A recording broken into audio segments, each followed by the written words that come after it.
अस्सलाम वालेकुम, किद्दां तुसीं वधिया। उम्मीद करदी हां सब खैरियत नाल होणगे। अज दी रेसिपी बहुत ही ज़बरदस्त अज बना रहे हैं आलू दे नगिस्ट बनाने का बहुत ही आसान तरीका वा। आलू ले आलू ने मैं बॉयल कर लिया और चनिया की दाल भी बॉयल कर ली है और अच्छी तरह मैश कर लेना वा। आलू नू अच्छी तरह मैश होने चाहिए और बहुत ही मज़ेदार चिकन तो बगैर नगिस्ट बनाने का बहुत ही आसान तरीका वा।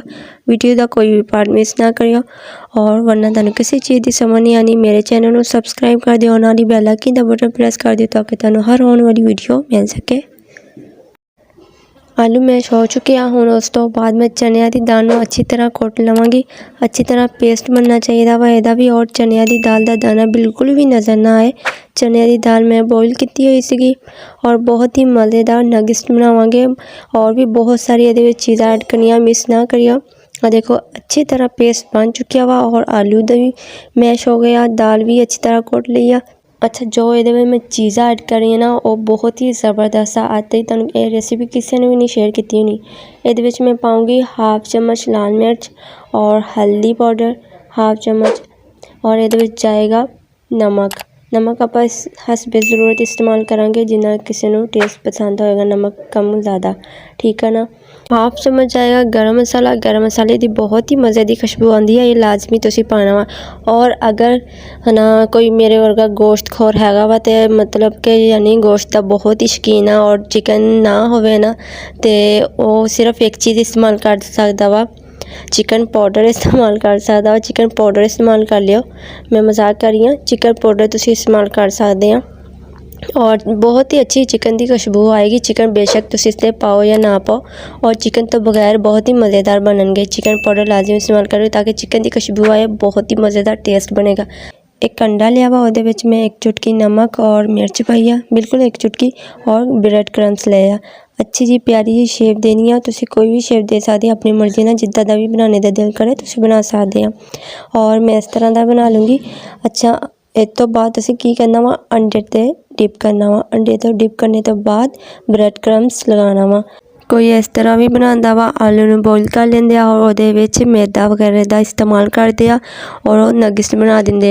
इदा बिल्कुल भी ना बनाओ, आलू तो उबले हुए होंगे और मैदा अंदरों कच्चा रहेगा। हल्की अग ते फ्राई करोगे, मैदा कभी भी नहीं पकेगा और मैदा तो इदा पकता भी नहीं है। तुसी कोटिंग वगैरह कर देंगे ब्रेड की अंडे की तो मैदा इदा भी अंदरों कच्चा रहिंदा वा, नगिस्ट बिल्कुल भी नहीं बनेगा।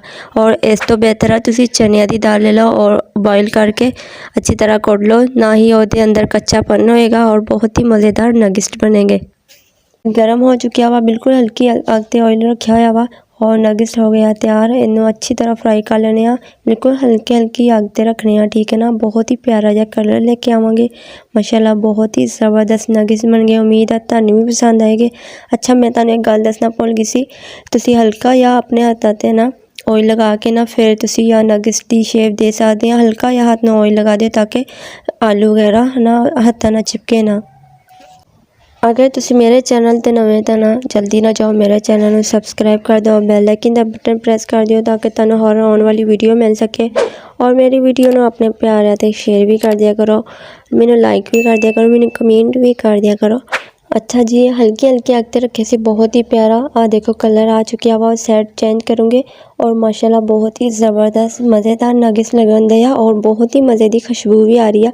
और हल्के हल्के हत्थां नाल ही ना तुसी इनू साइड एदी चेंज कर लेनी। और देखो ये तुसी आटा वगैरह पाओगे ना, बेसन मैदा कुछ भी, तो तुहानू एदी शेप और तो मिल जाएगी अच्छी तरह, पर तुहानू उहदा टेस्ट बिल्कुल भी नहीं मिलेगा। आ देखो माशाल्लाह बहुत ही ज़बरदस्त रेसिपी है।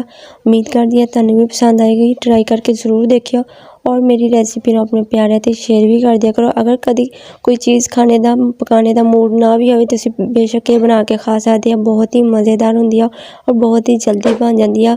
इन्ना बहुत ही मज़ेदार लगती है, नान दे नाल बहुत ही ज़बरदस्त लगती है और उम्मीद है तुहानू भी पसंद आऊगी।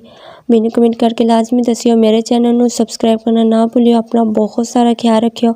असीं फिर मिलांगे नवे चस्के दे नाल, नवी रेसिपी दे नाल। ओके अल्लाह हाफिज़।